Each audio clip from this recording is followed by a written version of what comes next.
বাউল নামের একজন ফাউল সরাসরি আমার আল্লাহকে অপমান করছেন, আল্লাহকে অস্বীকার করছেন, আল্লাহর অস্তিত্ব এবং ইজ্জত নিয়ে টানাটানি করছেন।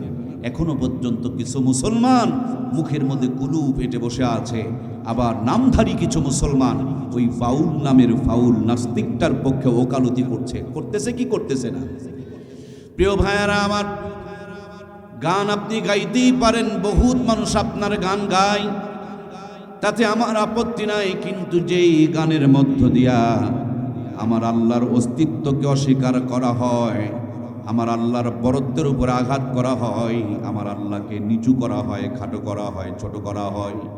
আমার বাবাকে গালি দিবেন, আমি ছেড়ে দিতে পারি। আমার মাকে গালি দিবেন, ছেড়ে দিতে পারি। আমাকে দুটি চর মারবেন, আমি ছেড়ে দিতে পারি। কিন্তু আমার আল্লাহর শানে যদি কোনো বেয়াদবি কথা হয়, আমার নবীর শানে যদি কোনো বেয়াদবি কথা হয়, কোরআনের শানে যদি কোনো বেয়াদবি কথা হয়, মুসলমান এই জায়গাতে কোনো স্যাক্রিফাইস করতে পারে না। কথা বলুন ঠিক কিনা? আমরা যেমন হিন্দু বসবাস করে, খ্রিস্টান বসবাস করে, বৌদ্ধ বসবাস করে, বাউলরা যারা একটু ওই দিক নিয়ে আছে, তাদের নিয়ে আমাদের এত মাথা ব্যথা নয়। কিন্তু বাউলামির নাম দিয়া ফাউলামি করে আমার আল্লাহর অস্তিত্বকে নিয়ে টানাটানি করবে, এখানে কোনো স্যাক্রিফাইস করার কোনো সুযোগ। আল্লাহ তাআলা ওই সমস্ত বেয়াদবগুলোকে তওবা করে ফিরে এসে হেদায়েত আল্লাহ দান করুক, জোরে বলি আমিন। ওদের পক্ষে যারা ওকালতি করবে, এরাও কিন্তু পক্ষান্তরে আমার আল্লাহকেই অস্বীকার করছে। যারা না বুঝে তালে তাল মিলাচ্ছে, আল্লাহ তাদেরকেও হেদায়েত দান করুক, আমরা পড়ি আমিন। বন্ধুরা আমার, আপনারা জানেন পুরাতন আঙ্গিকে নতুন ভূত আবার ধরেছে 17 বছর ধরে। দাড়ি দেখলেই জঙ্গিবাদ, মৌলবাদ, তালেবান, আল কায়দা, হরকাতুল জিহাদ, জামাত, শিবির, যুদ্ধ অপরাধী, জিহাদি বই পাওয়া গিয়েছে, নাটক সাজানো হয়েছে, আয়না ঘরে বন্দি করা হয়েছে, তারপরে ঠান্ডা মাথায় খুন করে পেট চিরে ভুঁড়ি বের করে বস্তা বেঁধে দিয়ে সাগরে ডুবিয়ে তাদেরকে মারা হয়েছে। আবার দেখা যাচ্ছে একদল নাস্তিকের জালাসামুন্ডা ইসলাম আর মুসলমানকে খাটো করার জন্য, ছোট করার জন্য ওই একইভাবে চক্রান্ত শুরু করেছে, ঠিক কিনা?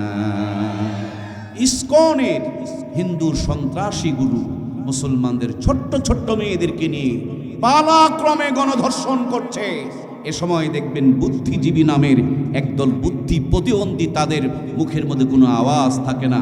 পক্ষান্তরে কোনো দাড়ি টুপিওয়ালার মধ্যেও যদি কোনো মানুষ কোনো ভুল করছে, কোনো ভ্রান্তি করছে কিংবা পদস্খলন হচ্ছে, তখন সেটা নিয়ে তারা পাগলের মতন উন্মাদ হয়ে যাচ্ছে। কথা বলুন ঠিক কিনা?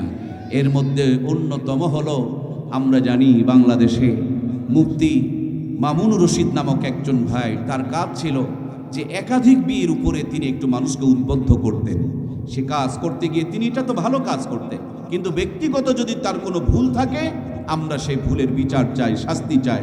কিন্তু এইটাকে কেন্দ্র করে মুসলমানদের উপরে কালিমা লোপন করবেন কিংবা একাধিক বিয়ের উপরে বৃদ্ধাঙ্গুল দেখাবেন, ইসলামের একটা বিধানকে অস্বীকার করবেন, এটা মুসলমানের ইমানের সাথে সরাসরি সম্পৃক্ত। কথা বলুন ঠিক কিনা?